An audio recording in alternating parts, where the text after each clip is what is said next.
안녕하십니까. 2022년 11월 24일 최병무의 팩트 시작하겠습니다. 청담동 술자리 의혹. 뭐 거의 이제 거짓말임이 드러났다. 이렇게 제가 말씀을 드린 적이 있는데 뭐 진짜 이제 거짓말이 확인이 됐다. 왜냐하면 어제 그 첼리스트가 경찰에 출석을 했습니다. 계속해서 출석을 미루다가 아마 이제 뭐 더 이상 미룰 수 없다라고 생각을 해서 나온 것으로 보이는데 한마디로 얘기하면 다 거짓말이었다. 이런 식으로 얘기를 했다는 겁니다. 경찰에다가. 자, 이 요지 뭐 기억하시는 분들 계시겠지만 7월 19일 밤부터 그다음에 7월 20일 새벽 3시까지 청담동에 그 제가 베네시안이라고 그 술집 이름을 말씀을 드렸죠.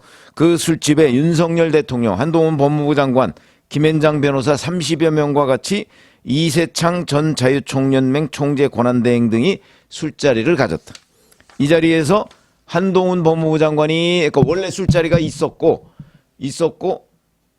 그러니까 김앤장 35명이라고 돼 있죠. 술자리가 있었고 거기에 한동훈 법무부 장관이 12시쯤 합류를 했고 윤석열 대통령이 새벽 1시쯤 합류를 해서 윤석열 대통령은 동백아가씨를 연주해달라고 자기한테 그래서 자기가 연주를 해줬고 한동훈 법무부 장관은 윤도현 노래를 불렀다. 뭐 현장에서 자기가 목격했다 이렇게 주장을 하니까 그런데 제가 말씀드렸던 게 단 한 장의 사진이나 아니면 녹음이나 이런 것도 없다. 의심스럽다. 이렇게 말씀을 드리고 그 이후에 이제 뭐 이런저런 과정이 있었습니다만은 녹음 내용만 녹음 내용이 아니니까 그걸 가지고 이 첼리스트가 당시 동거했던 남자친구한테 전화를 해서 이런저런 얘기를 하는 그 내용입니다. 전문이죠, 어찌 보면. 자, 그런데 이걸 가지고 이 첼리스트가 이제 통화한 내용을 이 남자친구라는 사람이 제보를 한 거죠. 글쎄, 그거 뭐 모르고 제보했을까요? 뭐 전 그렇게 보지는 않는데. 여튼 그 부분을 조사를 해야 됩니다. 그래서 이거를 김의겸 민주당 의원이 10월 24일 법사위 국정감사에서 한동훈 법무부 장관한테 자, 뭐 이거 정확하게 답변하세요 라고 하고 이걸 물어봤습니다. 그래서 불거진 일이죠. 그러니까 그 이후에 사실은 누가 봐도 최재성 전 청와대 정무수석 문재인 정부에 이 사람은 그랬습니다. 아, 이거 사과할 일이다. 상황 설정이 이해가 안 된다. 감이 빠르죠. 아마 그러니까 청와대 정무수석을 했거나 아니면 한 경험으로 미루어서 금방 정무적 판단을 해보니까 이건 아니다 싶으니까 얼른 발을 빼야 된다. 이렇게 조언을 했던 것으로 보이는데 안 들었죠. 안 듣고 민주당 최고위원회의에서 이 녹음한 거 뭐 이런 영상을 틀었습니다. 그러자 거기서 10월 27일 날 김성환 정책위 의장이라는 사람이 이게 사실이라면 제2의 국정농단에 해당할 만큼 엄청난 사건이 아닐 수 없다. 마치 사실이라는 식으로 발언을 했고요. 장경태 최고위원이라는 사람은 법무부 장관은 법무사무를 관장하는 자리로 이해관계에 있는 로펌과 자리한 것만으로도 문제 소지가 크고 거기에 대통령까지 같이 했다면 문제다. 이거를 확대 재생산하려고 했습니다.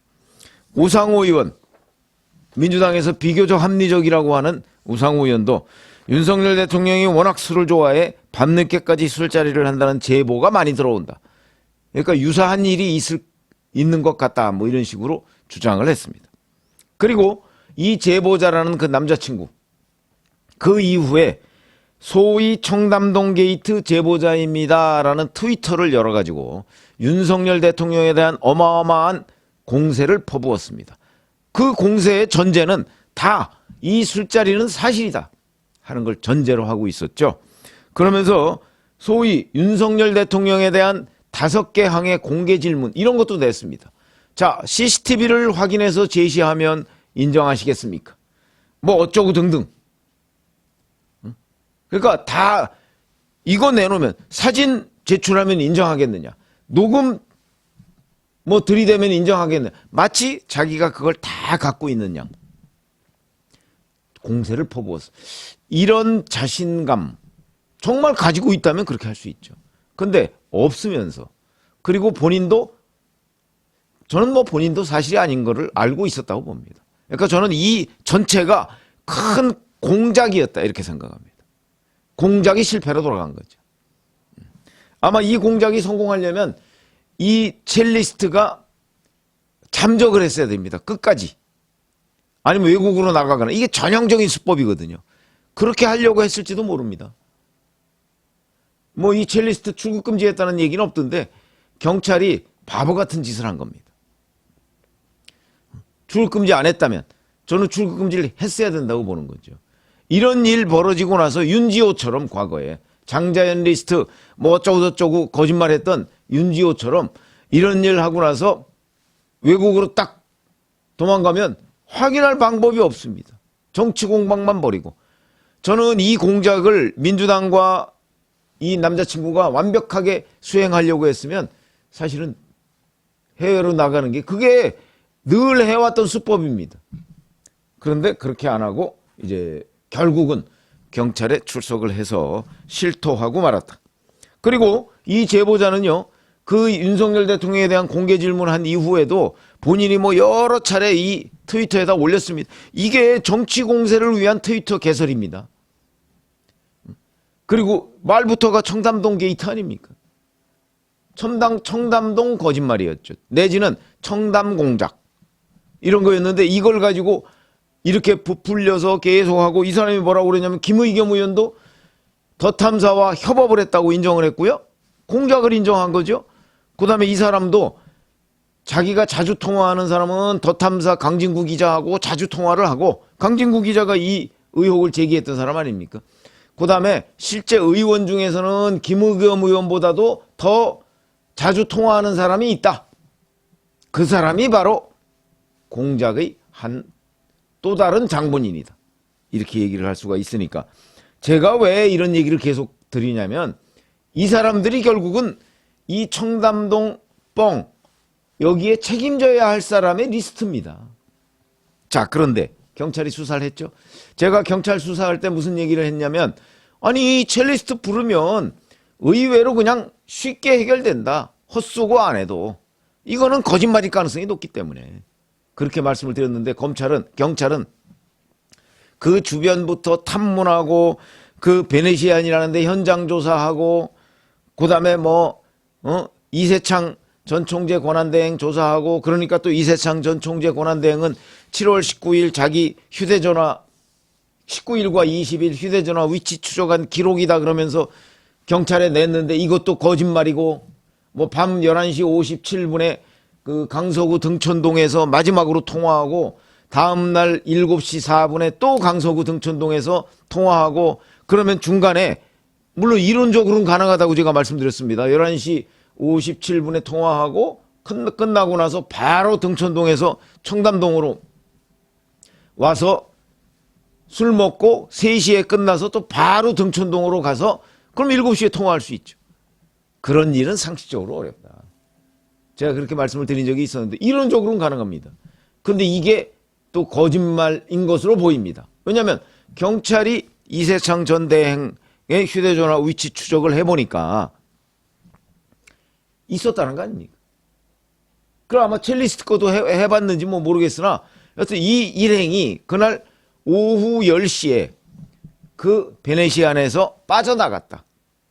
베네시안에서 빠져나갔다. 그러면 12시 새벽 3시에는 첼리스트나 이세창은 그 자리에 없었던 겁니다. 그러면 첼리스트와 이세창이라는 사람이 그날 10시까지 베네시안에서 술을 먹었다고 해서 이 제보 내용과 무슨 상관이 있습니까? 그게. 이런 일이 벌어진 거죠.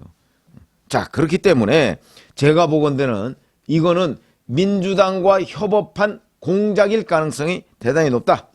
그런데 그 이후에 이 경찰이 첼리스트 부르기 전에 국민일보 기자는 현장을 갔더군요. 제가 한번 유튜브를 해드렸지 않습니까? 현장을 가서 그 술집에는 못 들어갔는데 현장 주변 아주 좁은 골목길에 있었다. 거기에 김앤장 변호사 35명이 만약에 술자리를 가졌다고 할 정도면 거기에 막 차가 어마어마하게 들락거려야 되고 더군다나 대통령이 떴다. 경호실 경호원관들 나오고 어쩌고 하면 주차요원들이 더군다나 그 주차요원들이 7월부터 지금까지 계속하는 발렛 주차요원이라는데 기억 안 날 수가 없죠. 다 기억 안 난다고 그럽니다. 그런 일이 없었다고 합니다. 기억 안 난다가 아니고. 그래서 그때 이미 이건 거짓말이구나 하는 게 어느 정도 윤곽이 드러났는데, 이거보다 한참 뒤에 지금 경찰이 첼리스트를 어제 소환해서 이제 실토를 받아낸 거죠. 자, 근데 이 사실을 저는 알았을 거라고 보는데, 이 제보자라는 사람이 22일 어제 그저께죠. 다시 여기에 올려서 이 첼리스트를 비난합니다. 슬쩍 국민일보 기사를 인용하면서 언론이 맞겠지. 그 전까지 윤석열 대통령의 공개 질문을 하던 그 기계는 어디 갔습니까? 마치 CCTV와 그다음에 뭐 녹음 뭐 이런 게 별도로 있었던 것처럼 얘기하던 기계는 어디 갔습니까? 그러니까 이제 22일 날 올렸으니까 23일 날 소환된다는 거 이제 뭐 알았을 가능성이 높은데, 그러니까 소환되면 이거 다 이제 거짓말임이 들통나겠구나. 그래서 22일 날 자복을 한 거죠. 그래서 첼리스트를 비난합니다. 언론이 맞겠지. 이 뻥쟁아. 그러면 첼리스트 보고 뻥을 쳤다 이런 식으로 얘기를 하는데, 저는 알았을 거라고 봅니다. 저는 이 제보자의 이러저러한 윤석열 대통령에 대한 공격, 그 다음에 이 뭐 소위 청담동 게이트 제보자입니다라고 하는 것, 이런 것들이 다 저는 명예훼손이 된다고 봅니다. 이런 부분 다 처벌을 받아야죠. 22일 날 제보자가 올린 글에 자기 또 처벌받을 걸 굉장히 두려워하더군요. 적어도 민주당하고 협업을 했다면 민주당하고 그 처벌을 분산해야죠. 그런 거 아닌가요? 민주당의 국회의원들이 협업을 했다면 그 책임을 져야 됩니다. 제가 아까 말씀드렸죠. 책임져야 할 리스트라고 쭉 누가 뭐라고 얘기했다. 이게 책임져야 할 리스트입니다.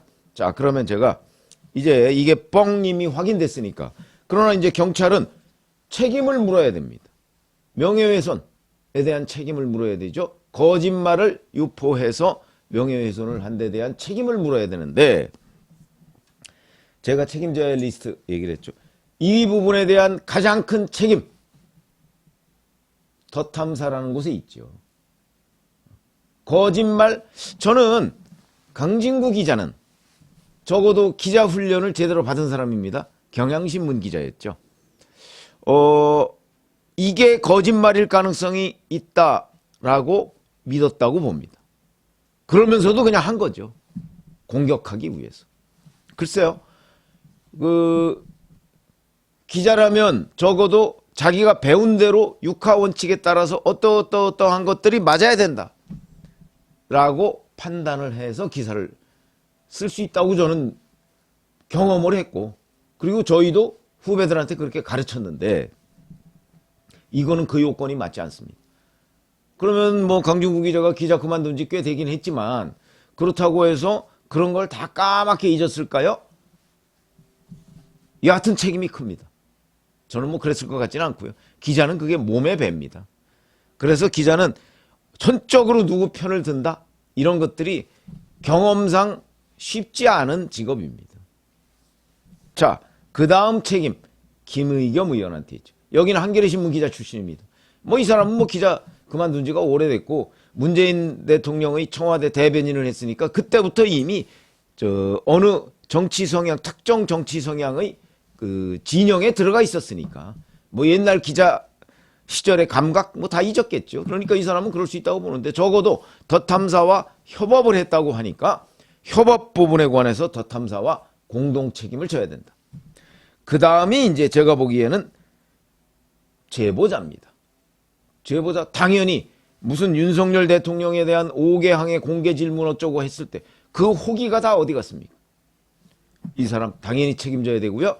그럼 이 사람은 사실이라고 믿었기 때문에 제보했느냐? 저는 이 사람도 그렇게 믿었다고 생각하지 않습니다. 왜냐? 자기가 봐도 황당했을 텐데, 자기가 들었을 때도.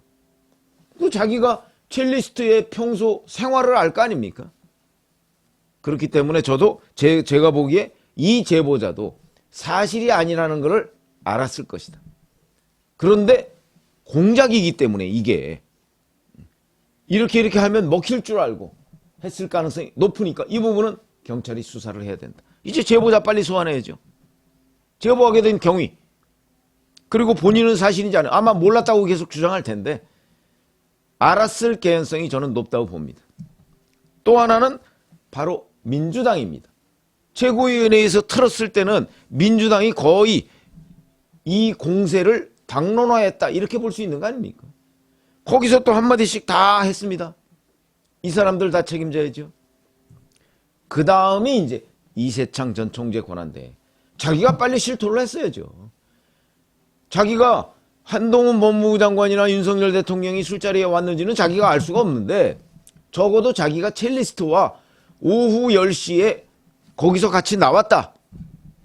나와서 뭐 했다. 이건 뭐 그것까지 실토하라고 제가 얘기 안 합니다. 나와서 뭐 했다. 그러니까 12시, 1시에 첼리스트가 다시 그 베네시아노로 갔는지는 모르겠으나 적어도 10시에 나왔. 이건 실토를 했어야죠. 왜 거짓말 휴대전화 기록까지 경찰에 내서 수사에 혼선을 줍니까? 책임을 져야 된다. 저는 그 다음이 첼리스트라고 봅니다. 왜 그럼 첼리스트가 이렇게 후순위냐? 첼리스트는 자기의 알리바이, 자기가 뭘 남자친구한테 속였어야 될 이유가 있었는지는 모르겠으나 자기의 알리바이를 증명하기 위해서 그냥 거짓말한 겁니다. 남자친구한테. 그런 거짓말이야 어찌 보면 있을 수 있는 거죠. 연인 관계에서. 있을 수 있는 겁니다.